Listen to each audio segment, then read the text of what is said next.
think this is another area where Democrats really need to get serious about talking about what this threat is. I think you said it really well, Joe, a minute ago, where you talked about the need to stop being surprised by all of this and start taking it seriously.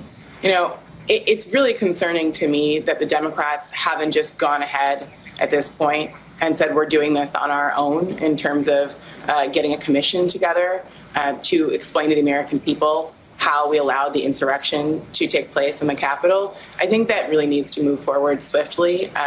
You know, the reality is here that we have a large percentage of the American population. I don't know how big it is, but we have tens of millions of Trump voters who continue to believe that their rights as citizens are under threat by simple virtue of having to share the democracy with others.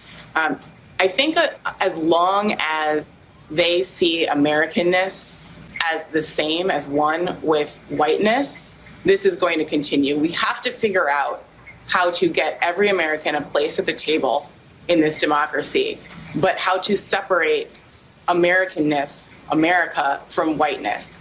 Until we can confront that and talk about that, this is really going to continue. I was on Long Island this weekend visiting a really dear friend, and I was really disturbed. I saw, dozens and dozens of pickup trucks with, explicatives against Joe Biden on the back of them, Trump flags, and some cases just dozens of American flags, which is also just disturbing because essentially the message was clear. It was, this is my country. This is not your country.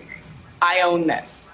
And so until we're ready to have that conversation, this is going to continue. What really is concerning to me as well is it's not just Democrats in Congress. I think there's a large percentage of Americans, even some of my colleagues in journalism, who are invested in some way in pretending that this isn't the threat that it is.